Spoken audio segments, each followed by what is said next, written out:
What's up, Juventini? Are we heading for two massive 180s in the Mercado? The latest round of reports suggest exactly that, all right? And there is massive confusion around Federico Chiesa, but is the possibility opening up about him remaining at Juventus? We take a look at the latest reports. And then, of course, the other is Colt Miners. We know what Di Marzio said, but today, more reports surfacing that Juve could go a completely different direction, especially after receiving yet another green light and another yes from a potential target wanting to join Juventus. We'll look at that. We'll look at the latest on Jean-Claire Todibo, and we'll look at a potential target as a vice to Vlahovic, his current club, opening up about the move. We'll take a look at that and everything else around Juve today. I'm Berto. This is the AJ Sear channel dedicated to Juventus. It's August 7th. Let's rock with the news. So, yesterday we know what Di Marzio had to say around Colt Miners. Today we get more reports from other sources stating that Juve could be shifting their focus and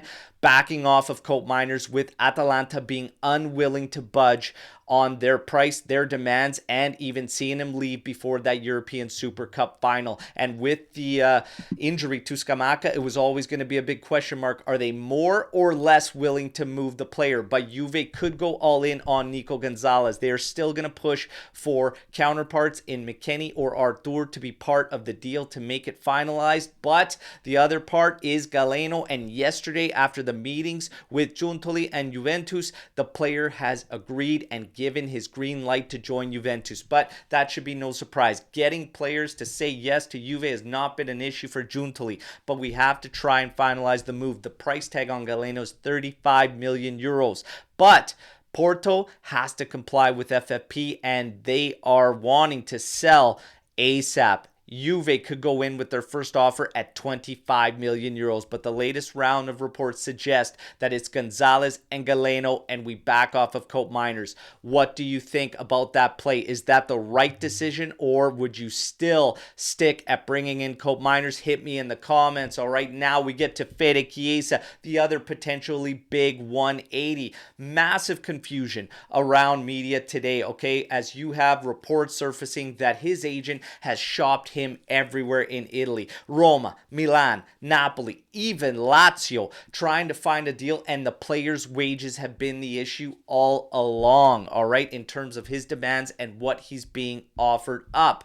Now, on top of it, you get Chiesa posting the black and white colors on his socials, all right? And everybody's thinking, what does this mean, okay? On top of that, Juve, for the first time, includes him in a training social media post. And on top of that, Monblano, of all people, comes in stating that the player's father, Enrico, has now taken over the situation around Fede after saying that the agent has made a complete mess of the situation and scenario around Fede Chiesa, all right? This is the one time I want Monblano to be right, all right? But are we opening up to a scenario where Fede Chiesa could be giving in and realizing that the demands aren't matching up and lining up with the offers that he's seeing? Is he going to give in and remain? Maybe. This is the one time I want Monblano to be right, okay? Because I think it would be massive for Juve to find a way to renew there,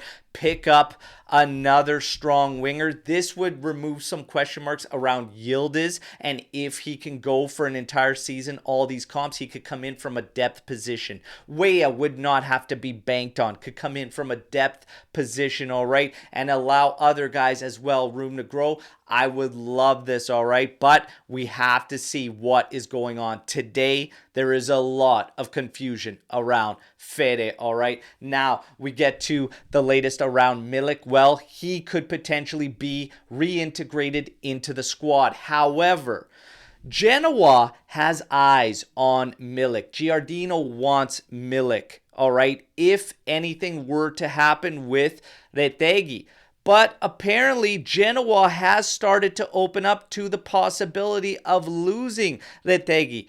Will Juve look at Retegui as a vice to Vlahovic, or is Milik going to be reintegrated into the team? So another storyline starting to emerge in this Mercado. We have to wait and see, all right? For Giallo, the latest is that Porto and 2 French clubs are interested in the player. Juve is going to weigh out the situation, but they want to loan him inside of Serie A for his growth and his development, and to probably keep a closer eye on the player. As far as Jean-Claire Todibo goes, well, Juve might be weakening their restrictions on this deal, all right? Because it was rumored that they wanted 70% appearances in there for it to become an obligation, and they wanted Champions League qualification for the 25-26 season, all right? But it is said that Juve might back off of these criteria to make the deal finalized. So we continue to wait in limbo on Jean-Claire Todibo. But again, everyone stresses